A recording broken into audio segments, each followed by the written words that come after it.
Mr. Barr, Mr. Robert Barr has been called Mr. Privacy by people who think that that's a compliment.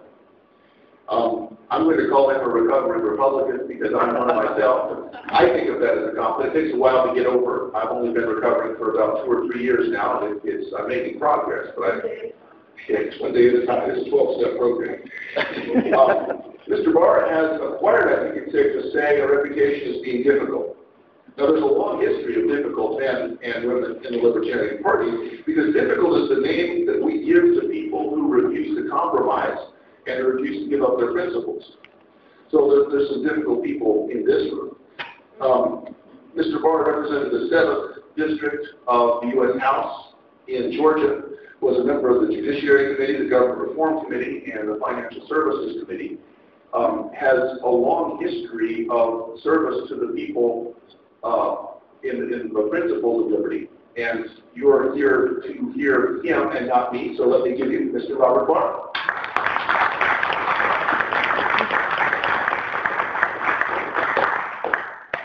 Thank you very much. It is a tremendous honor and a pleasure to be here. I apologize that our slightly late arrival kept you all waiting, but I've been looking forward to being here for quite some time.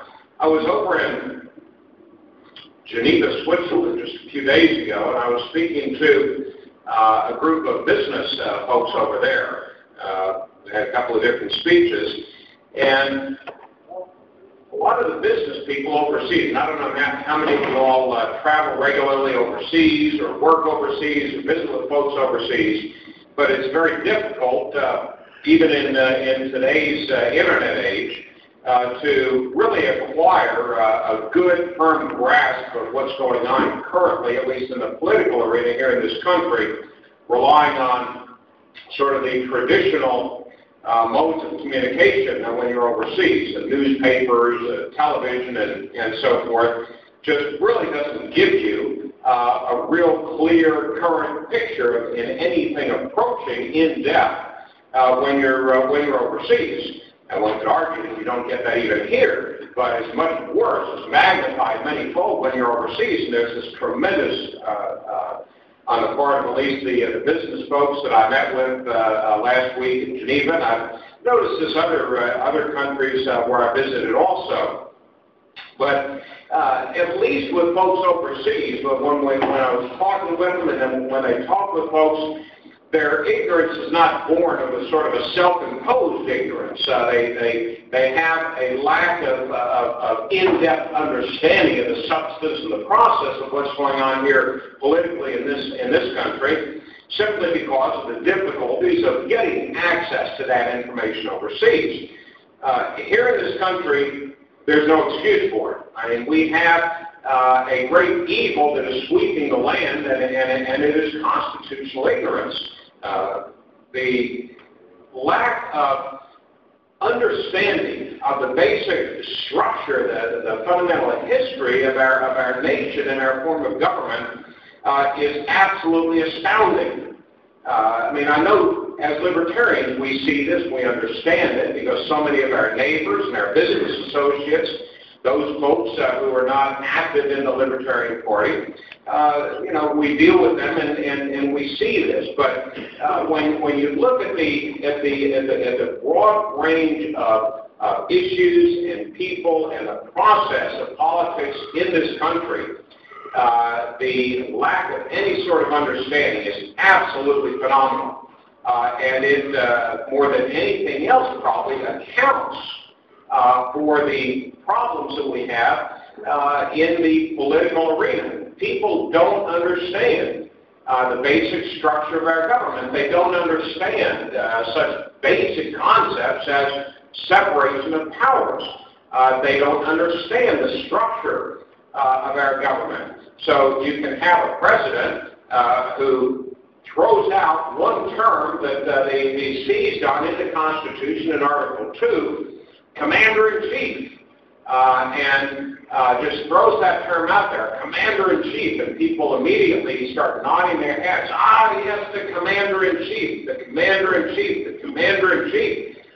He will keep us free. He will keep us secure. It's like one of those, when I was a kid, they had these little little ducks on a little stand, and it would keep dipping its head into the water, back and forth like that. It was not mechanical, obviously. It was non-thinking. And, you know, people just throw these terms out there and they say, oh, yes, keep us secure, Commander-in-Chief, Commander-in-Chief. Not recognizing that this is one term just lifted out of context from the Constitution that has no meaning remotely approaching the way our current government is using it or wishes it to be understood. Yet the depth of misunderstanding and ignorance of what just that one term means or the basic duties of a president allows an administration to manipulate public opinion and to mold public understanding in ways that suit its needs, and yet it's very devastating not only to current policies and those things of current value to us, for example, the tremendous expenditure of every day billions of dollars of our tax dollars, of our money, the loss of significant life, the loss of prestige, the destruction of whatever reservoir of goodwill the United States used to have at some point around the world. These are tremendous losses in terms of current commodities, but even more important, that lack of understanding, that ignorance, is fundamentally destructive of our way of life here, because the longer these misunderstandings and these manipulations are allowed to stand and to prevail, the greater the likelihood that they will become the status quo. They will then become the floor on which future misunderstandings and future usurpations of power by future administrations, Republican or Democrat, doesn't really matter too much, will be based. There has been, I dare say, not one administration in the course of our nation's history, certainly in the modern era, that has come into office and viewed the power that it inherited from its predecessor as anything other than a floor, not a ceiling, but a floor from which then to build additional accruals of power and so forth. So we see this great constitutional ignorance that has really taken hold. And of course, we all know, maybe we don't, but in my humble opinion, the greatest force in the universe is the force of the status quo. Once something becomes the status quo, once it becomes sort of accepted simply by usage or by court decision or whatnot, once it becomes the status quo, it is extremely difficult to ever move off of that status quo, whatever it is that you're seeking to move. Government policy, public perception, the legal system, and so forth. So that's why it's so insidious if we allow these misunderstandings, or if these misunderstandings, these manipulations of constitutional authority are allowed to stand for any period of time. It becomes very, very difficult to move off of them. Many of us probably in this room, if not all of us, I don't know, have read certainly the Federalists. We've read and probably refer regularly to other more recent philosophical treatises like Ayn Rand's works. And we understand, for example, that notions that we are, as human beings in a civilized society, in a supposedly free society, clothed with a sphere of privacy, a mail of privacy. That is the essence, that notion of privacy, that we have ideas, inherently enjoy the right to our ideas as human beings, the right to our opinions, to our property, and that these are free or ought to be free from government intrusion, except in very limited, very clearly defined circumstances laid out, for example, in the Fourth Amendment to the Constitution. And we understand that basic notion of privacy is absolutely fundamental to freedom. Without privacy, there's no freedom. If you take away, as Ayn Rand said, among many other things, if you take away man's privacy, you gain the ability to control him.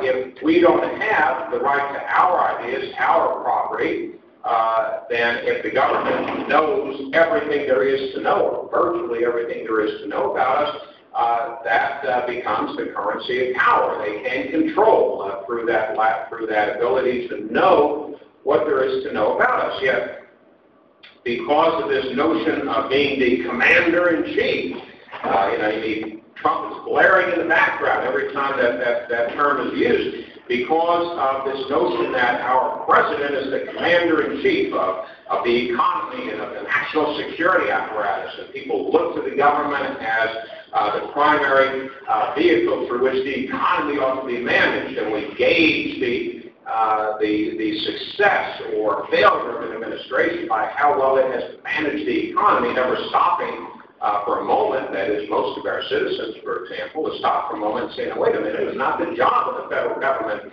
to manage the economy. Yet because this has been allowed to transpire over several decades now, it's become the status quo, that it is the government's job to do this, and that it's the government's job to protect us, not recognizing or failing to remember that it is not the government's job to protect people. It is the government's job, certainly, to develop and enforce a system of justice in the country to allow wrongs to be redressed, to provide an objective forum through which disputes and efforts to take what's property or other things belong to one away, that there is a legitimate, accessible mechanism for that. That certainly is the job of the government, to guarantee that that sort of system is there. But it's not the government's job to protect people.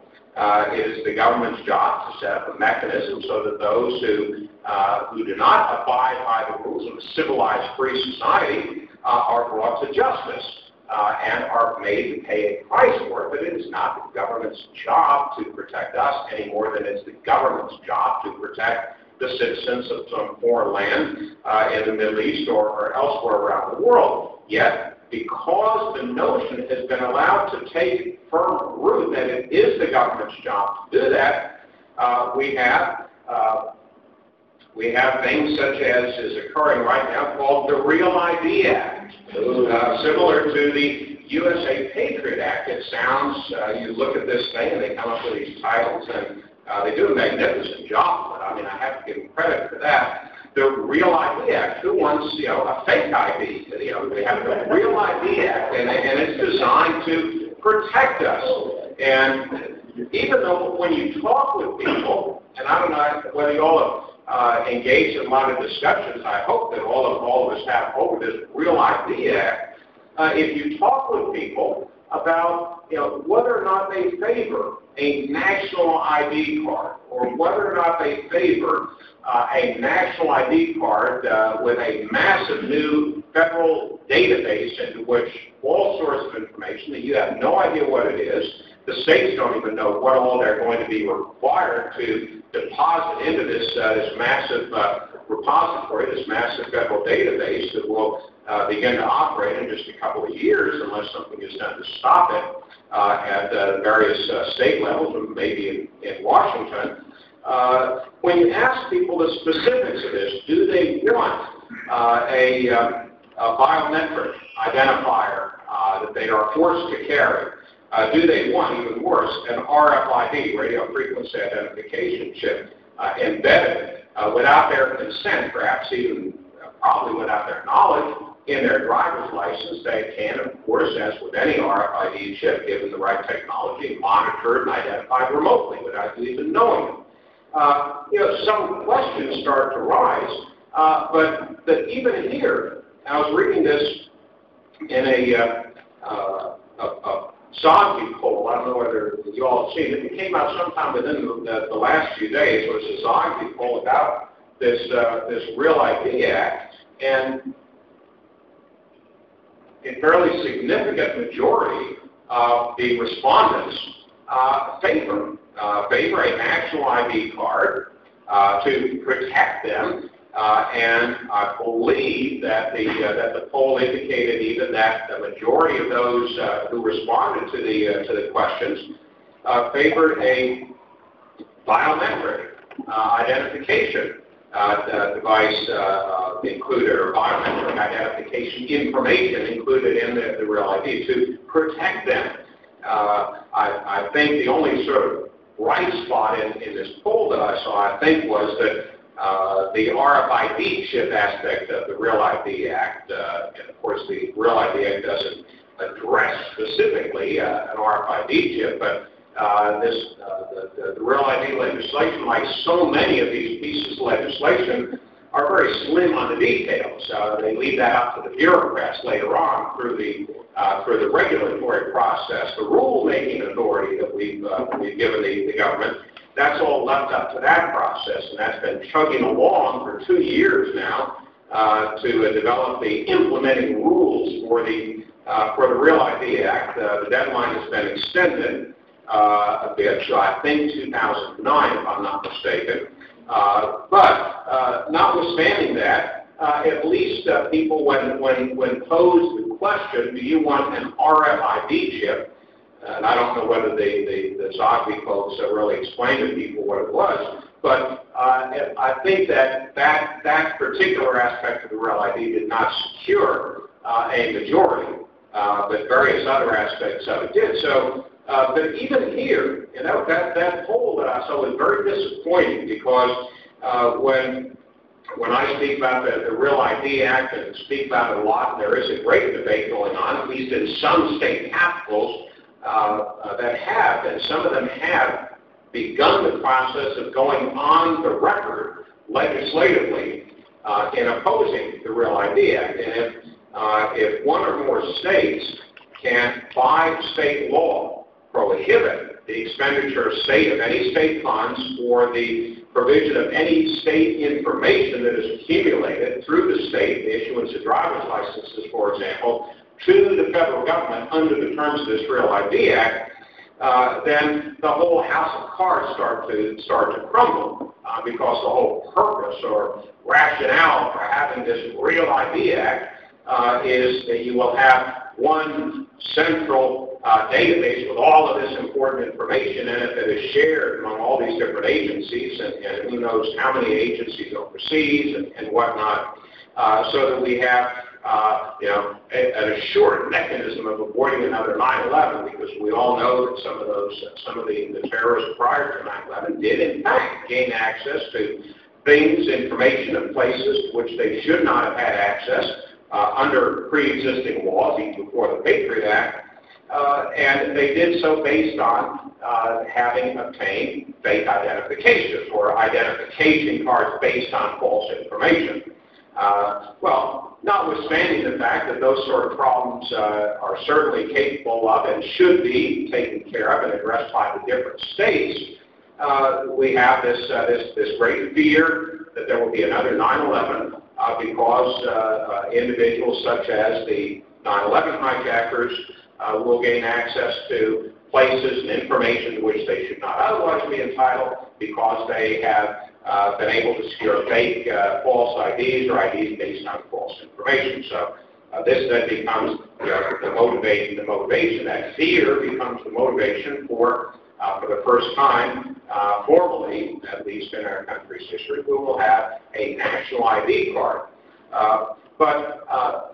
What the poll, as I say, was very distressing, and again indicates and illustrates the depth of ignorance and the depth of misunderstanding that we have to break through in order to reach people.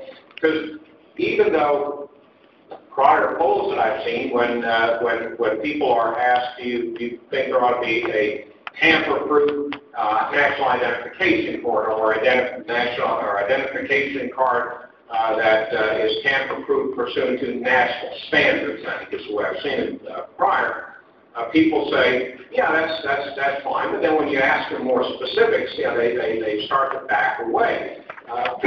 This latest Zogby poll indicates that fear that is played on by government, that fear that has become the primary motivator for virtually every aspect of federal and state public policy since 9/11, still has greater currency than any notion or understanding of freedom in our country. And it just, again, illustrates the depth of the problem that we have to face. And again, also why it is so important that the Libertarian Party be out there talking about these issues. And talking about them very specifically, these things that are important to the American people.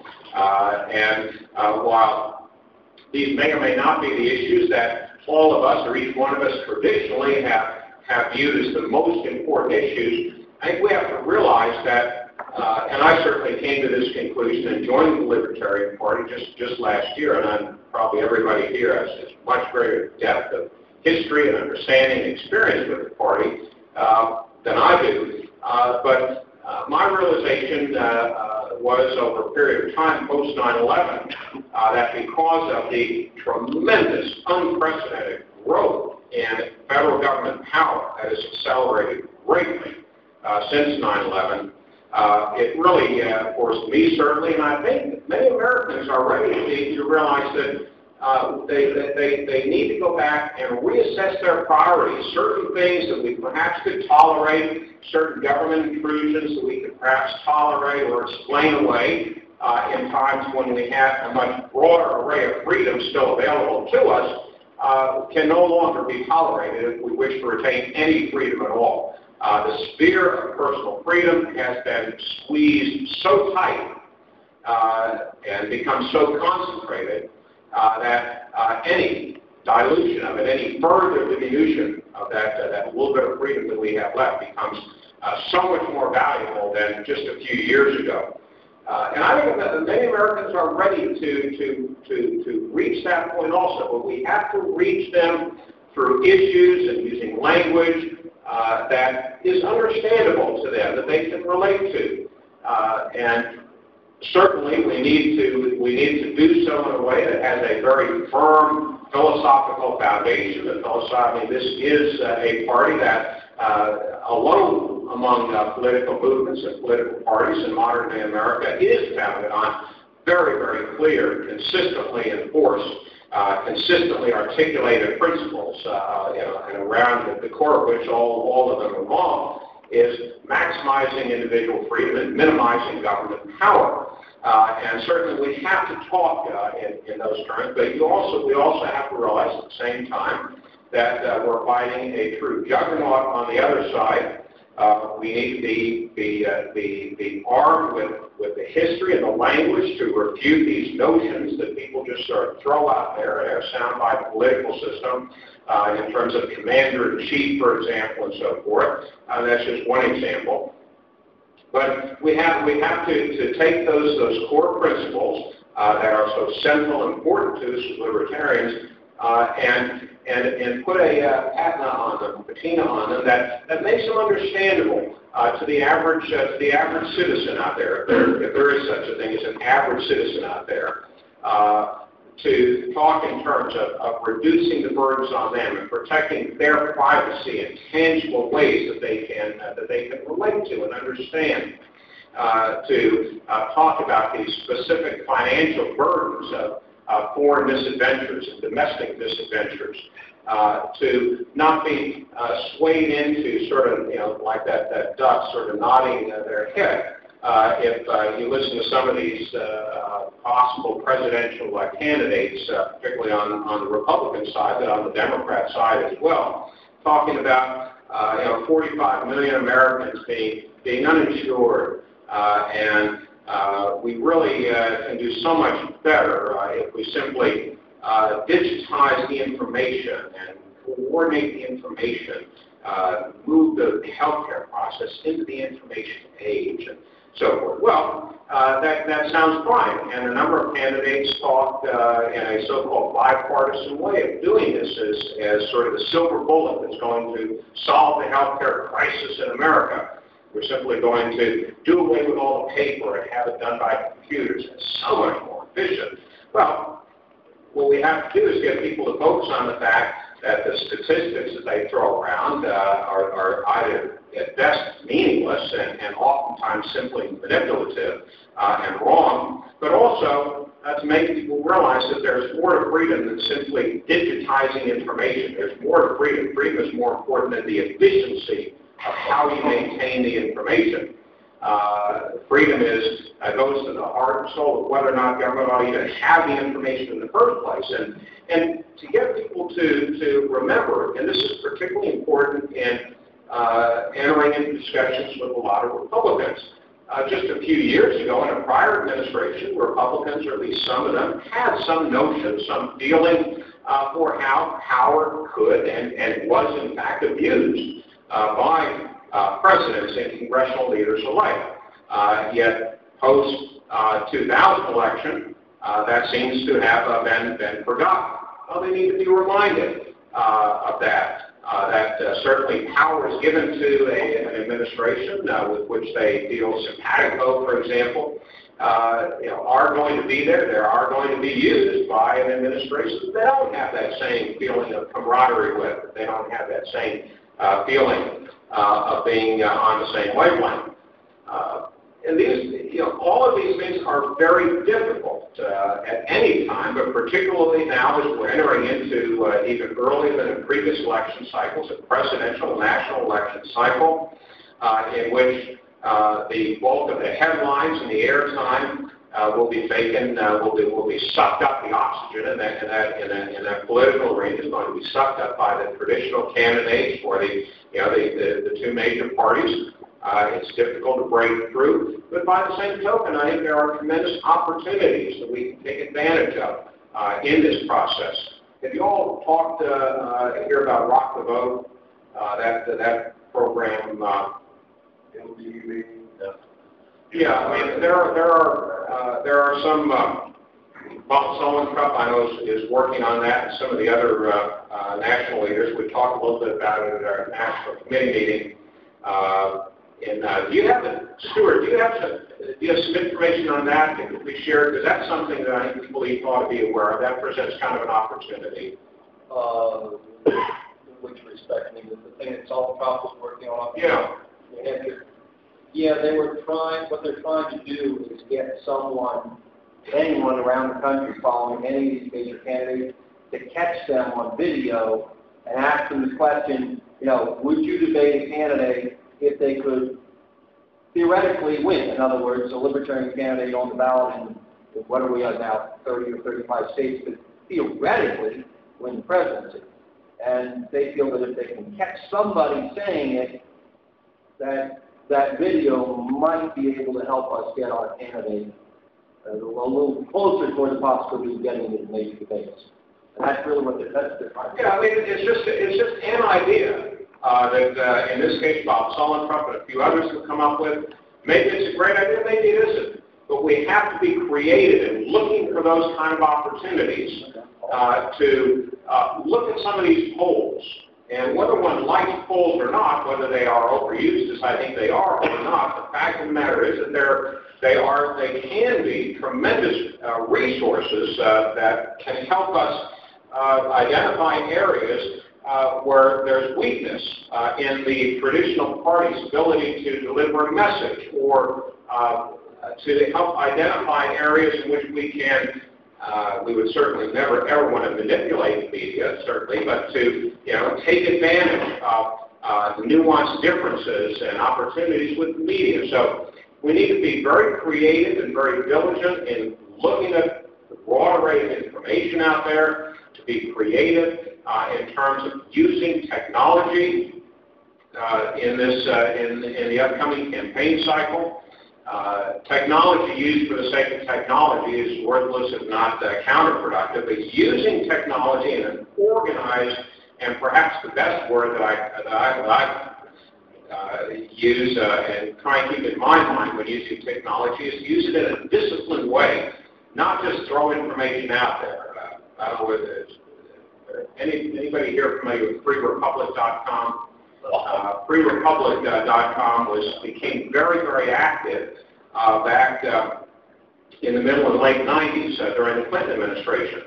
And for a period of time showed great promise in terms of using the internet as sort of as newspapers were back in the days, for example, when the Federalist papers were being crafted and disseminated through the Confederated States at the time. and to use the internet as a true alternative means of communicating substantive ideas and important process to the citizenry, it never, at least up to this point, has reached its potential, at least in my opinion, because it was not disciplined and organized in the way it used that new medium of disseminating information. It also, and this is a problem that much of the conservative movement has suffered from over the years, it became captivated by the Republican Party. The conservative movement, and Dave Keene, for example, who's head of the president of the American Conservative Union, has stated this as one of the leaders of the traditional conservative movement, that over the years the conservatives began to think of themselves more as conservative Republicans as opposed to conservatives.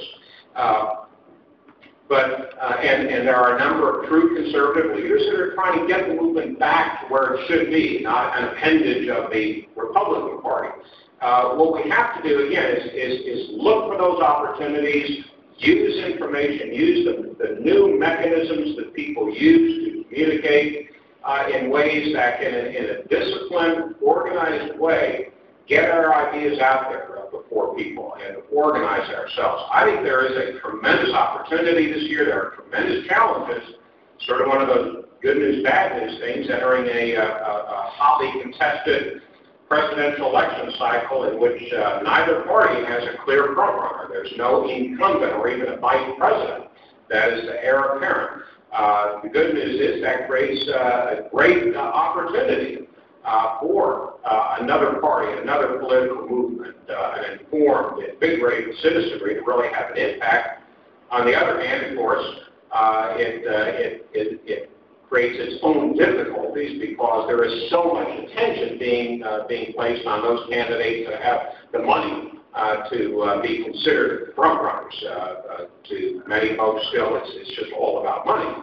Money is certainly important even to communicate messages and utilizing the internet and so forth. Even there, it does take money putting together an organized effort to draw attention to a particular candidate or a particular program. Takes money as well. But the most important thing I think we need to do is to discipline ourselves, organize ourselves around important messages and process out there to start reaching people who I do think, like these folks that I talked to over in Geneva, have a tremendous hunger to find out what's really going on. They want to participate. They want to know what's going on. They want to have an impact, but they just don't have a way to do it. If we don't give them that way, they're going to either not be involved or they're going to go with one of the traditional two parties. Those are just some of the things, and I know you all have probably spent a great deal of time this weekend going over these issues in a much more in-depth way, but just wanted to lend a few observations on my part to the discussion and tell you that I really do, even though it's only been a few months since I've had the honor of being on the Libertarian National Committee. It truly is to me an honor. I look forward to working with you all and with our colleagues from particularly from across the Southeast over the coming years. Madam Chairman, thank you.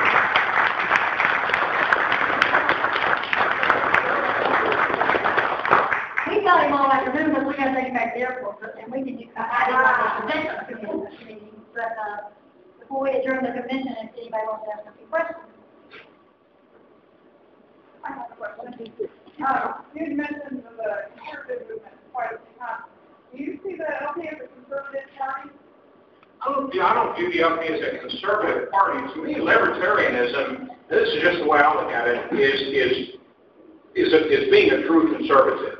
That's just the way I look at it.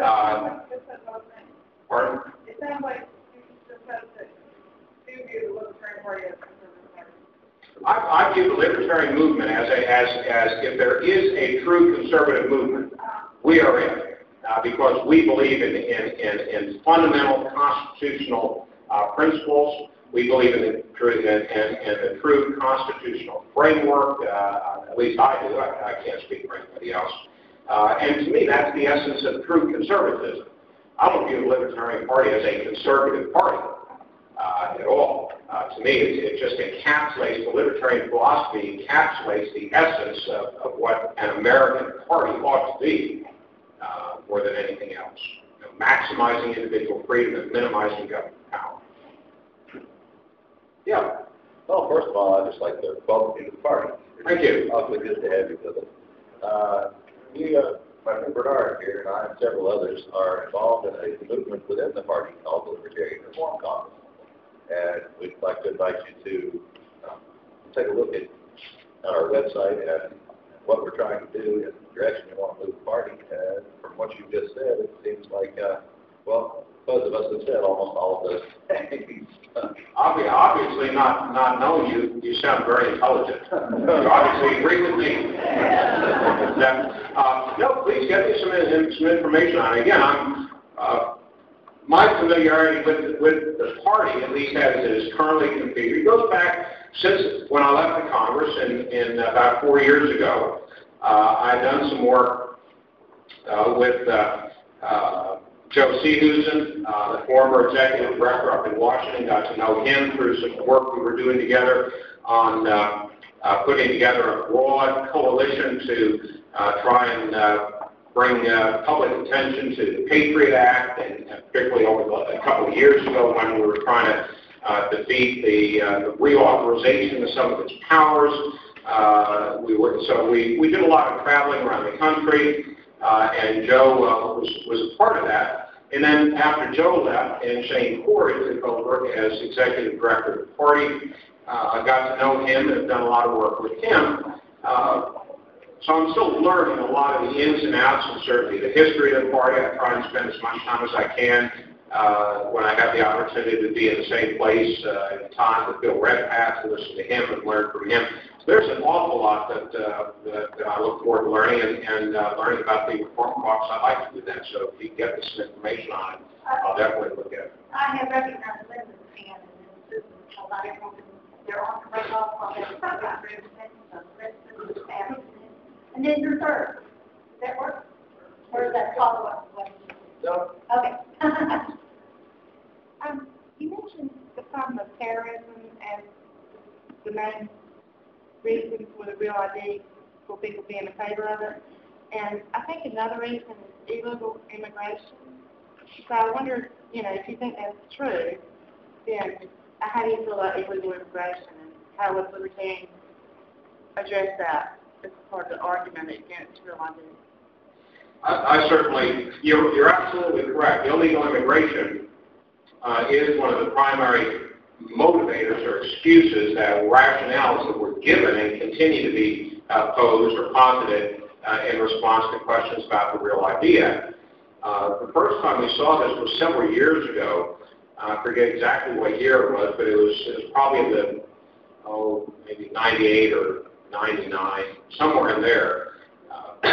There was a measure that was passed through an immigration bill that set up what would have been the predecessor for the Real ID Act. I forget exactly what they called it, but it would have instituted something very similar to the Real ID Act, and it was slipped into an immigration bill, and it was sold as a way to create a tamper-proof identification card, driver's license, I think it was. And it was slipped in. Nobody paid any attention to it. I wasn't even aware of it. We were working with a lot of others and hadn't really focused on it.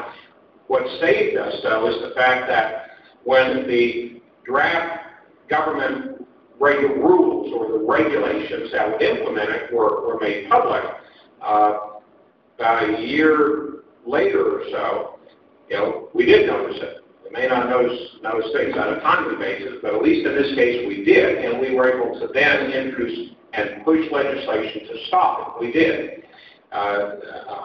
Several years before that. Unfortunately, in sort of post-9/11 world, in which that great fear has been magnified many-fold, it's been impossible to stop a lot of these things, even in the Patriot Act, even though most of the provisions that were incorporated into the USA Patriot Act in the fall of 2001 had been proposed in the prior administration, the Clinton administration, long before 9/11, we've been able to defeat them. Well, we weren't able to post 9/11. It was the same with the Real ID Act. We were able to defeat, to roll back a prior version of it, but not post 9/11. And the primary reason, specific reason, is we need to fight terrorism by fighting illegal immigration and blah, blah, blah. So that has been a primary motivator. Neither party really seems to want to address anything approaching fundamental immigration reform, or even anything, even if it's not reform, even addressing the illegal immigration problem in the country.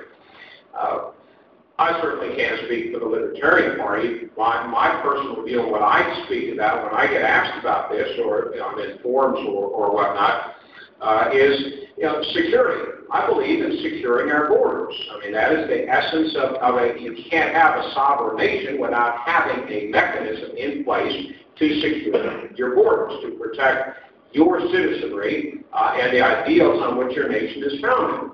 And part and parcel of that overarching duty is to ensure that people abide by the law. And we can argue about what the laws ought to be, and we want to reform a lot of the laws and do away with a lot of laws and so forth. But it's an important element of sovereignty to make sure that you know who's coming into your country and to be able to take reasonable steps to assure yourself and your populace that those people coming in don't pose a threat.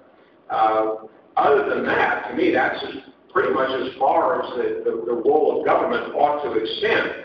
In other words, physical security of borders, and by physical security, I mean reasonable physical security, not a 12-foot high concrete fence with 3 different tiers or whatnot, but a reasonable border security physical mechanism and some reasonable mechanism so that when people do come into the country, whether it's to take advantage of work opportunities here or something else, they want to become citizens or whatnot, that you have a way to, for example, run their name through a database of known terrorists or suspected terrorists, and to assure yourself that they don't have criminal records that would indicate a possibility of likelihood they would pose danger.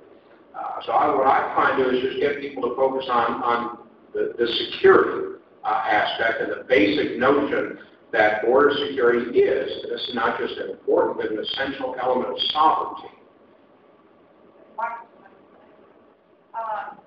Earlier this month, we wrote about Tommy Thompson's proposal to have a vote by the Iraqi people to determine whether U.S. troops should stay in Iraq. We wrote that you've never heard a more absurd proposal. And you said putting U.S. troops in foreign lands to fight based on whether the citizens of that foreign country, not the citizens of the U.S., want our troops there is at least as troublesome as earlier proposals by some to place U.S. troops under UN control. I have 2 kind of questions. A, what if the citizens of the U.S. want the troops out? Do you agree that they should come out immediately? And 2, the U.S. is not at war with Iraq. So if we're not at war with another country, why shouldn't the citizens say that, like the citizens of Japan certainly can say that American troops should get the hell out of Japan. Why shouldn't it be the same in Iraq? Oh, and then the earlier part was whether it's U.S. people To me, U.S. troops, how they're deployed, where they're deployed, ought to be a function of our national security interests, not the people of any other nation. And my point was simply when Tommy Thompson was saying, well, we're going to basically hold a referendum in Iraq, we don't know whether or not our troops should stay there. To me, that's a non sequitur. These aren't Iraqi troops. The Iraqi people can decide. The same about Japan, troops can say Japan or Germany? Philippines. You can say the same about any nation, yes. That's my point. My point is that we ought to, I wasn't looking at it from so much from the standpoint of the country saying, get the troops out, as having our troops there or continue there based on what the citizenry of that nation feels. I mean, the citizens of whatever nation it is, they should not dictate through vote of their people whether or not our troops, whether or not they want our troops there. Right. The other side of that coin is what you're talking about, and that is, should not the citizens of that nation be able to vote on getting rid of U.S. troops or the troops of any nation? Right. And frankly, to me, I don't care. That's not my point. My point is simply that if U.S. troops, they should be deployed only in those instances where we, as the United States, under whose flag those troops operate, have made a decision that it makes sense to be there. Does that mean we should be able to invade another country? No. I don't know why that sounds like what I'm saying. All I'm saying is whatever the decision-making process is to deploy or employ U.S. troops ought to be based on not only, I mean, don't focus on what I'm saying as the only criteria. There are notions of international law. There are notions of sovereignty that come into play. But simply looking at it from the standpoint of what Tommy Thompson was saying, that our continued presence in Iraq ought to be a function of what the Iraqi people decide, to me that makes no sense. Whether or not they ought to be over there depends on what our national security interests are. But I'm not saying that means that we should be able to force our presence on the nation if they don't want us there either. Okay. And enjoy, and that's always, I think that's the Based on something we said before about Geneva and Switzerland and whatnot, I've thought about the idea that it might behoove other libertarian thinkers in other countries to somehow help the Libertarian Party movement, not just the Libertarian Party, but the Libertarian movement in general in our country, some way, somehow, because of the various international arrangements that America seems to be wanting to entangle itself in other countries in the world. And I've been wondering about maybe some ways to do that. I'm just curious as to what you were talking about as far as Geneva, Switzerland, and what kind of interaction you've had in that regard, or what, touch a little bit on what you were talking about. I have to say two things. I do a lot of traveling over to Switzerland, primarily because a very good friend of mine who runs an organization that whose views I share on a lot of issues there. Very much they work against the United Nations, against the European Union entanglement for Switzerland, and they work a lot on the basis of legitimate citizen referenda and so forth, which is historically been very important component of Swiss democracy. So I do a lot of traveling over there and work with them. The trip that I made to Geneva just last week was to speak to a financial advisory group over there. But I also was in touch with this group of business folks over there. And for example, I know the Republicans, they have a very significant organization, or an organization that can be very influential, called Republicans Abroad. They also have a number of mechanisms and formal organizations through their national committee for conveying their Republican ideas and getting money for candidates and so forth through various, there's I think a Republican International Institute, or International Republican Institute, or something, I'm not sure of the name. But they have institutionalized a number of mechanisms to both inform folks who either clearly are members of their party or predisposed overseas to what's going on, and they also use that as a mechanism to generate some additional funds.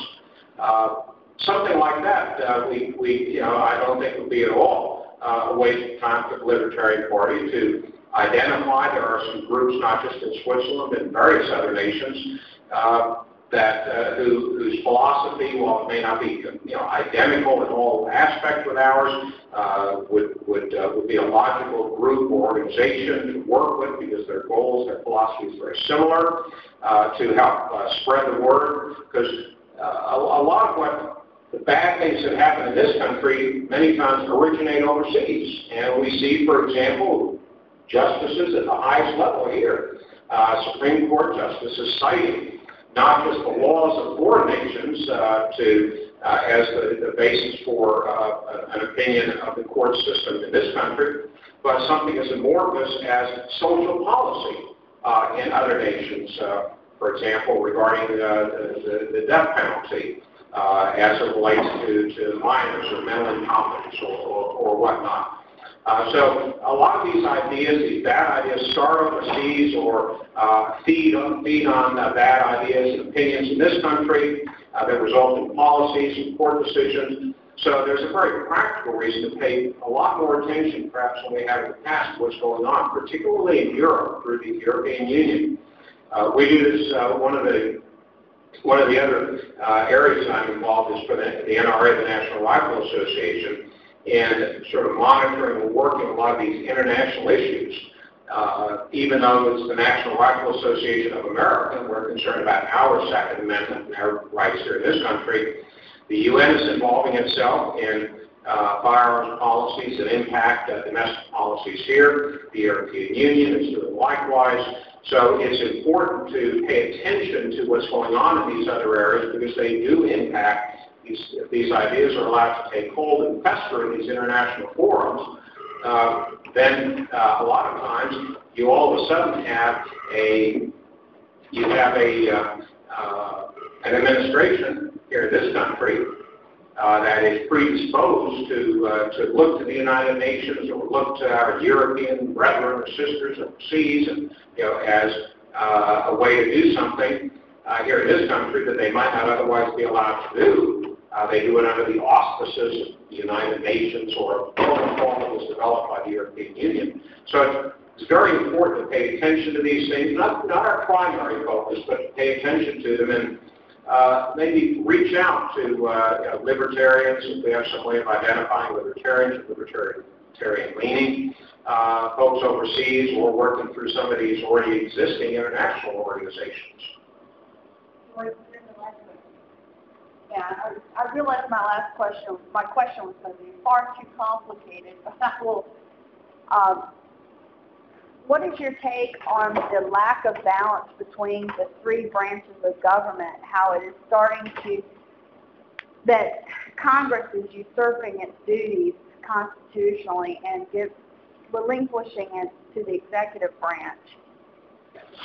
It's been a process that we've seen for a number of years. Part of it goes back to hesitancy on the part of Congresses, even under Democrat Party control in years past, to tackle the tough issues. What they'll do is they'll pass some very broad, nice-sounding piece of legislation, usually with a heavy regulatory component to it, and then just leave it up to the executive branch to implement. That way Congress can sort of semi-wash its hands of the problem. So they'll pass this.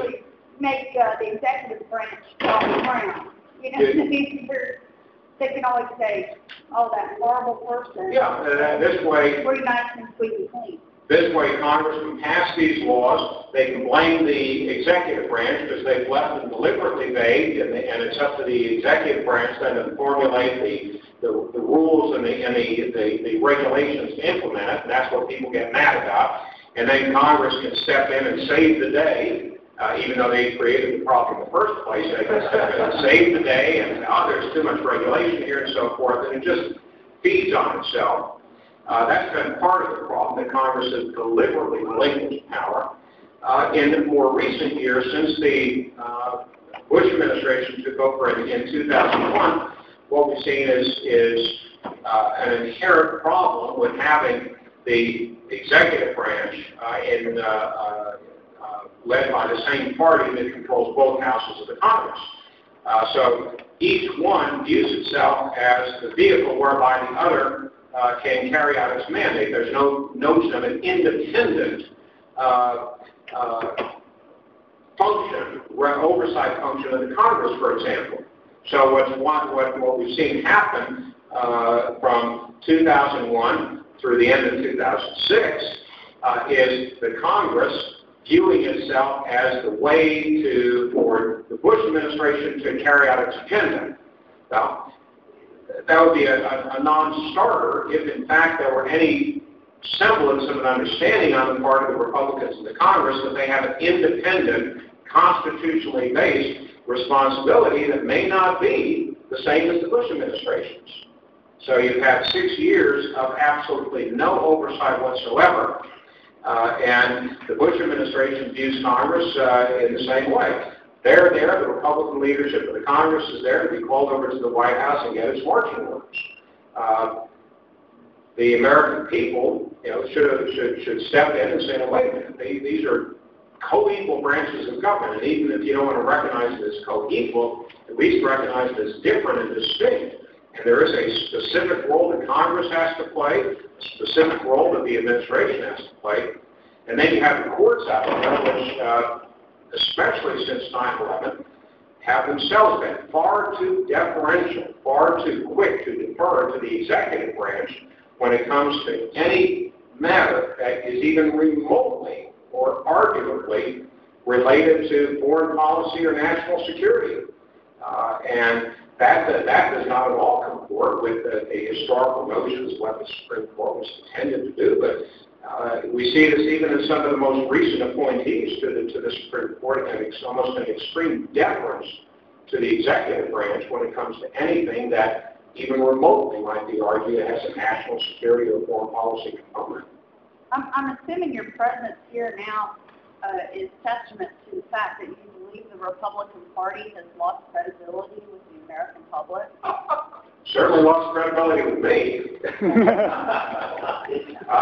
think it has lost credibility with the public. But again, that doesn't mean that all of those folks that have lost credibility or confidence in the Republican Party are going to come busting in our doors. We've got to articulate a message and provide an opportunity that they can understand and relate to and feel comfortable coming in. I think we can. Thank you.